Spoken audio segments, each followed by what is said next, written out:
Hello what's up guys, welcome back to my channel CC Mantra Education Ajmer. तो जैसा कि student आप लोग जानते हैं, हम पढ़ रहे हैं क्लास 12th बिजनेस स्टडीज़ का chapter second principles of management. और प्रीवियस 4 क्लासेस के अंदर हम concept of principles of management, characteristics of principles of management, importance of principles of management और हेनरी फ्योल के 14 मैनेजमेंट प्रिंसिपल्स के बारे में पढ़ चुके हैं। इस वीडियो के अंदर हम बात करेंगे scientific management developed by Frederick Winslow Taylor. तो चलिए स्टूडेंट, हम लोग पढ़ना स्टार्ट करते हैं। हाँ, एक बात और, जिन भी स्टूडेंट्स ने प्रीवियस 4 वीडियोस नहीं देखे हैं उनका जो लिंक है वो नीचे डिस्क्रिप्शन बॉक्स में दिया गया है, वो वहाँ से देख सकते हैं। तो चलिए अब हम पढ़ना स्टार्ट करते हैं।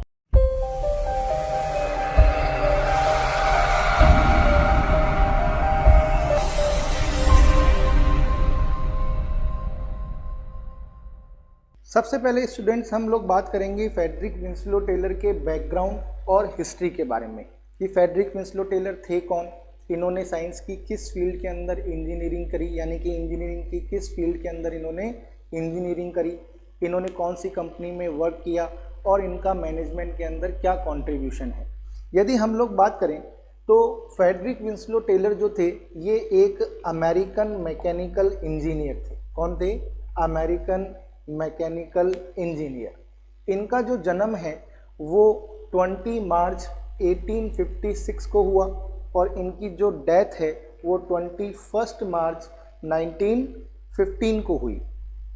इन्होंने अपने करियर की शुरुआत जो है मैकेनिकल इंजीनियर के फॉर्म में करी और कौन सी कंपनी के अंदर करी? बेथलेहम स्टील कंपनी के अंदर, जो कि कहाँ पर थी? यूएसए के अंदर थी। और ये खुद भी कहाँ से बिलोंग करते थे? यूएसए से। इन्होंने अपने 26 ईयर्स के करियर के अंदर अपने आइडियाज़ के साथ काफ़ी एक्सपेरिमेंट किए और इन्होंने मैनेजमेंट की थ्योरी के अंदर एक सिग्निफिकेंट कंट्रीब्यूशन दिया। अब हम बात करें इनके कंट्रीब्यूशन की, तो Taylor gave a concrete shape to the theory of scientific management. इन्होंने साइंटिफिक मैनेजमेंट की थ्योरी को एक कॉन्क्रीट शेप दिया।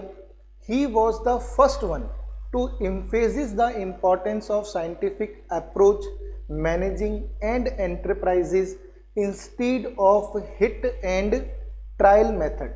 इन्होंने कहा कि मैनेजमेंट के अंदर हिट एंड ट्रायल मेथड की जगह साइंटिफिक अप्रोच को फॉलो किया जाना चाहिए और ये वो पहले व्यक्ति थे जिन्होंने साइंटिफिक अप्रोच के लिए कहा। Taylor major contribution was his 2 important books. इनकी जो 2 इम्पॉर्टेंट बुक है वो मैनेजमेंट में इनका मेजर कंट्रीब्यूशन मानी जाती है और इनकी 2 बुक का नाम क्या था?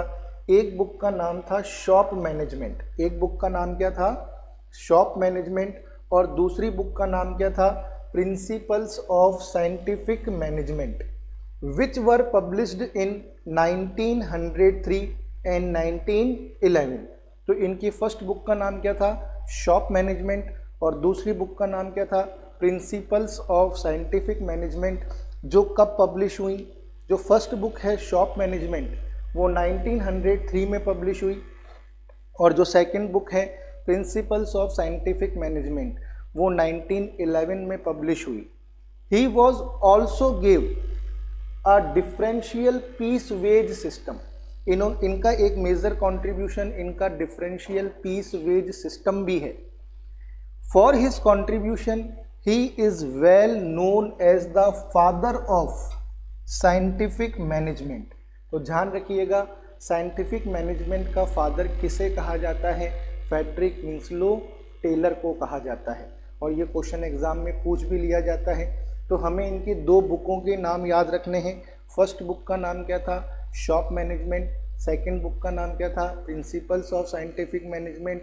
और इन्हें किस रूप में जाना जाता है? Father of scientific management. अब हम बात करते हैं इनके प्रिंसिपल्स की और साइंटिफिक मैनेजमेंट की। तो इनके प्रिंसिपल्स को पढ़ने से पहले हमें ये समझना होगा कि साइंटिफिक मैनेजमेंट कहते किसे हैं। इन्होंने जो मैनेजमेंट डेवलप किया, साइंटिफिक मैनेजमेंट, वो आखिर है क्या?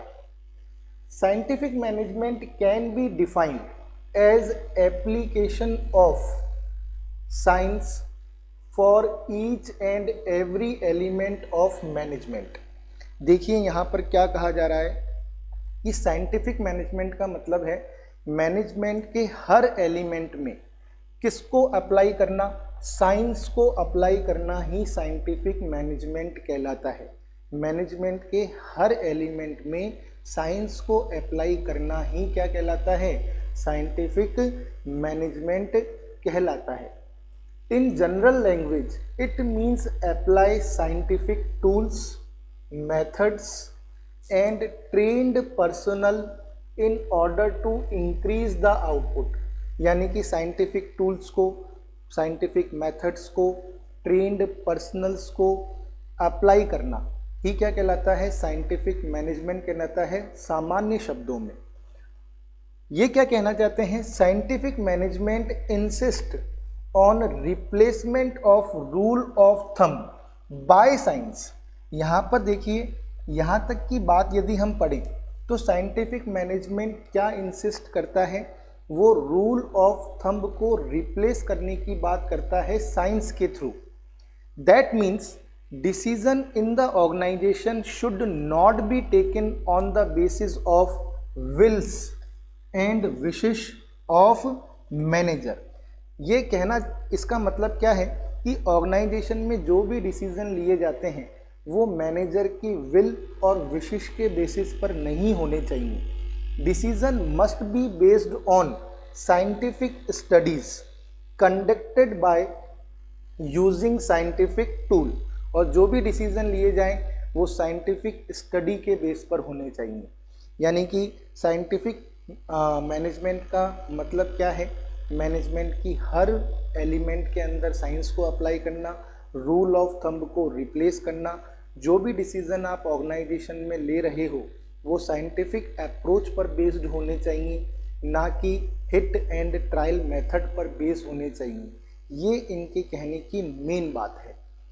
अब हम बात करें इनके प्रिंसिपल्स की, तो हेनरी फ्योल ने जो है मैनेजमेंट के 14 प्रिंसिपल्स दिए थे, लेकिन फ्रेडरिक विंसलो टेलर ने मैनेजमेंट के 4 प्रिंसिपल्स दिए। इनका फर्स्ट प्रिंसिपल क्या है, science not rule of thumb. यदि मैं इसको आपको हिंदी में बताऊं तो इसका मतलब है विज्ञान, ना कि अंगूठा टेक नीति। यानी कि आपको मतलब समझ में आ ही गया होगा कि इस प्रिंसिपल का मतलब क्या है, विज्ञान को यूज़ करना चाहिए, अंगूठा टेक नीति को यूज़ नहीं करना चाहिए। यानी कि साइंस को अप्लाई करो, रूल ऑफ थंब को अप्लाई मत करो। According to this principle, Taylor insists that each job,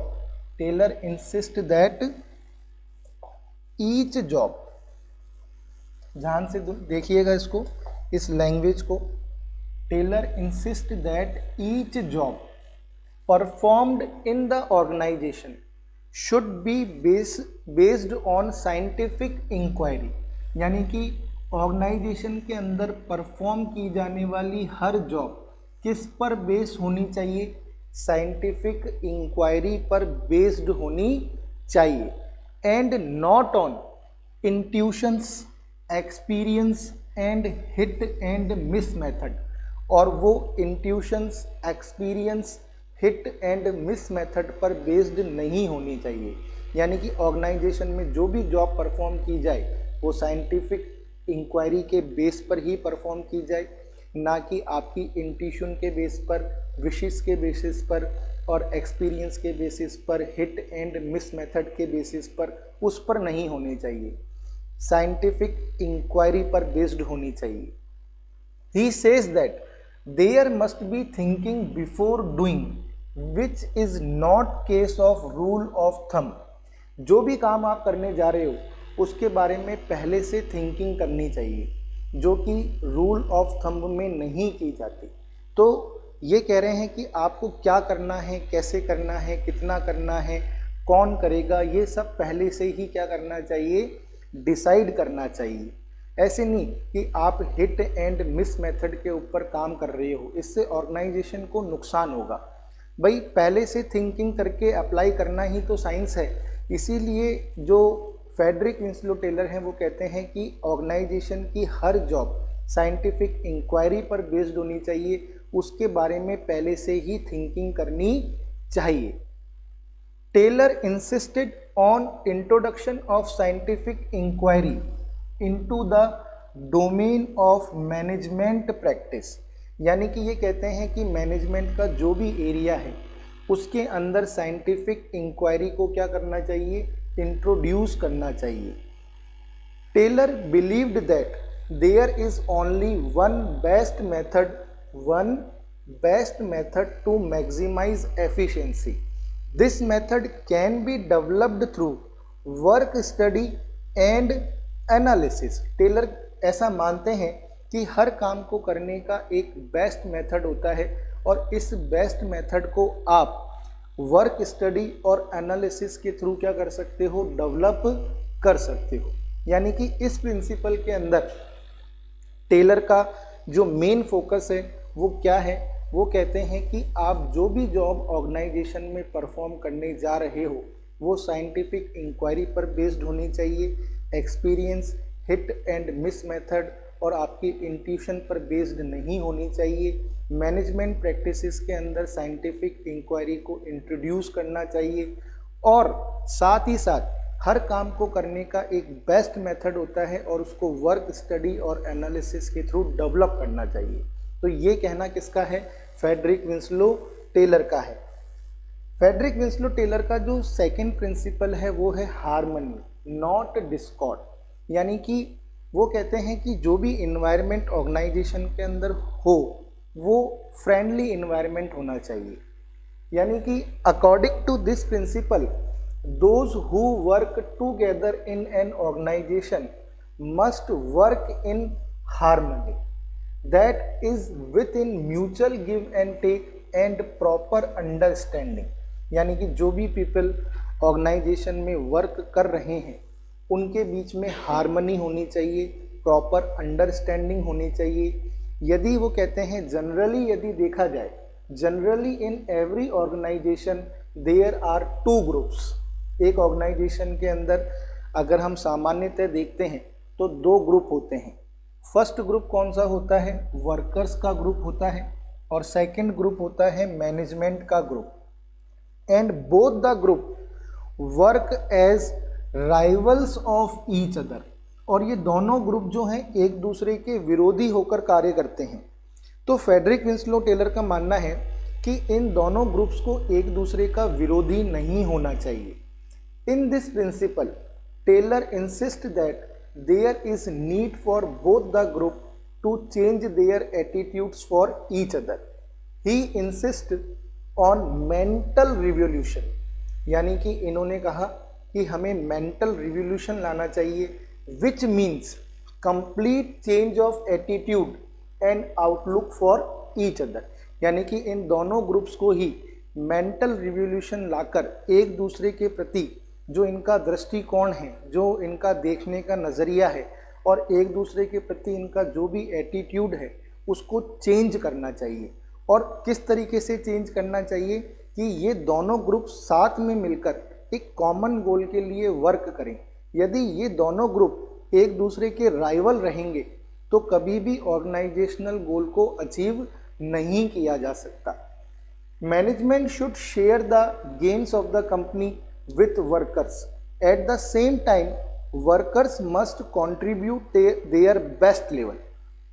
तो यहाँ पर फेडरिक विंस्लो टेलर क्या कहना चाहते हैं कि मैनेजमेंट को अपने एटीट्यूड में किस तरीके से चेंज करना चाहिए कि मैनेजमेंट कंपनी के जितने भी प्रॉफिट्स हैं उसके अंदर उन्हें वर्कर्स को भी शेयर देना चाहिए और वर्कर्स को अपने एटीट्यूड को किस तरीके से चेंज करना चाहिए कि वो अपना बेस्ट जो वे है वर्क का वो ऑर्गेनाइजेशन को प्रोवाइड करें उनके लिए, यानी कि अपना बेस्ट लेवल पर अपने जॉब को क्या करें, परफॉर्म करें, ताकि ऑर्गेनाइजेशन अपने गोल को क्या कर पाए, अचीव कर पाए। ऐसा किसका मानना है, फेडरिक विंस्लो टेलर का मानना है।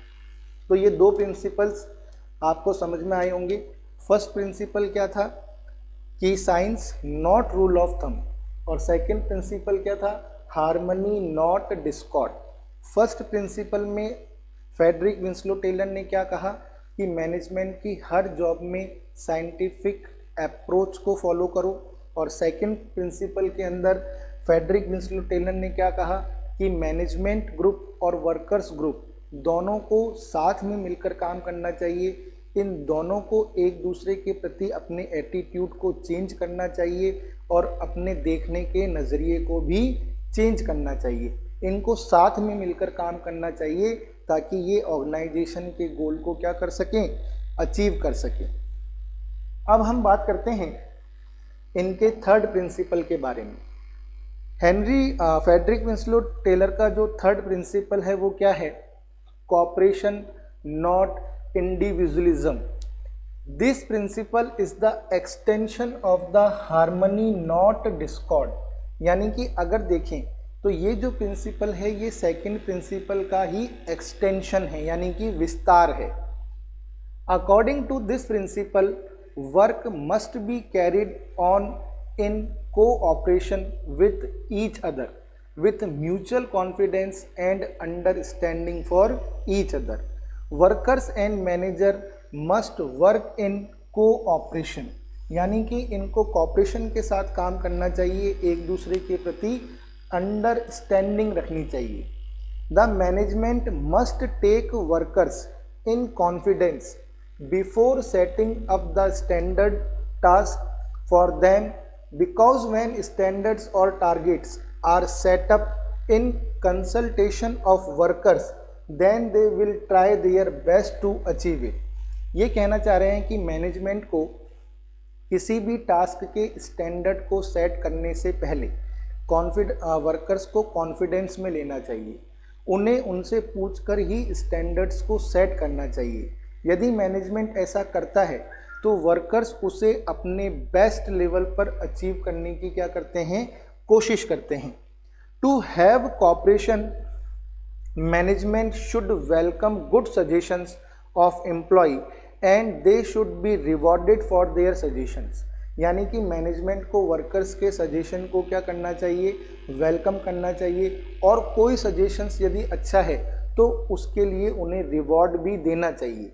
At the same time workers should not go on strike and make unreasonable demand. और साथ ही साथ वर्कर्स को भी सोचना चाहिए कि उन्हें अननेसेसरी स्ट्राइक पर नहीं जाना चाहिए और उन्हें अपनी अनरीजनेबल डिमांड्स मैनेजमेंट के सामने नहीं रखनी चाहिए। यदि ऐसा होगा तो ना तो मैनेजमेंट उन्हें कोऑपरेट करेगा और ना ही वर्कर्स मैनेजमेंट को कोऑपरेट कर पाएंगे। तो यहाँ पर मेन बात क्या है कि दोनों ही ग्रुप को एक दूसरे के प्रति अपने एटीट्यूड को चेंज करना होगा। इसीलिए इस प्रिंसिपल को हार्मनी नॉट डिस्कॉर्ड का क्या माना गया है, एक्सटेंशन माना गया है, क्योंकि ये कहते हैं कि दोनों ही ग्रुप्स में कोऑपरेशन होना क्या है, जरूरी है, तभी आप ऑर्गेनाइजेशन के गोल को अचीव कर पाओगे, अदरवाइज नहीं कर पाओगे। और जो चौथा principle, last principle Frederick Winslow Taylor का है, वो क्या है? Development of workers to their greatest efficiency and prosperity. यानी कि फेडरिक विंस्लो टेलर इस प्रिंसिपल में क्या कहना चाहते हैं? Industrial efficiency depends upon the efficiency of worker. ये कहते हैं कि आपकी इंडस्ट्री की जो एफिशिएंसी है वो किस पर डिपेंड करती है? आपके वर्कर्स की एफिशिएंसी के ऊपर डिपेंड करती है। इसीलिए मैंने आपको बताया था कि किसी भी ऑर्गेनाइजेशन की जो मोस्ट वैल्यूएबल असेट होती है वो उसके एम्प्लॉय और वर्कर्स ही होते हैं। Workers efficiency depends upon proper training and their selection. और साथ में फेडरिक विंस्लो टेलर ये भी कह रहे हैं कि भाई इंडस्ट्री की एफिशिएंसी तो वर्कर्स की एफिशिएंसी पर डिपेंड करती है, लेकिन वर्कर की एफिशिएंसी डिपेंड किस पर करती है? प्रॉपर ट्रेनिंग पर और उनके सिलेक्शन पर। तो टेलर क्या सजेस्ट कर रहे हैं? Taylor insisted due care should be taken while selecting, यानी कि सिलेक्शन करते समय हमें बहुत ध्यान रखना चाहिए कि हम उन्हीं पर्सन्स को अपनी कंपनी में सेलेक्ट करें जिनकी क्वालिफिकेशन, एक्सपीरियंस हमारे रिक्वायरमेंट से मैच करता हो। The employees and after selecting they must be given job according to their qualification. और सिलेक्शन के बाद एम्प्लॉय को उसकी क्वालिफिकेशन के अकॉर्डिंग ही जॉब क्या करनी चाहिए, अलोकेट करनी चाहिए। Employees must be sent for training for time to update their knowledge. और एम्प्लॉयज़ को टाइम टू टाइम अपनी नॉलेज को अपडेट करने के लिए ट्रेनिंग भी प्रोवाइड करनी चाहिए। This will ensure greatest efficiency and prosperity for both company and workers.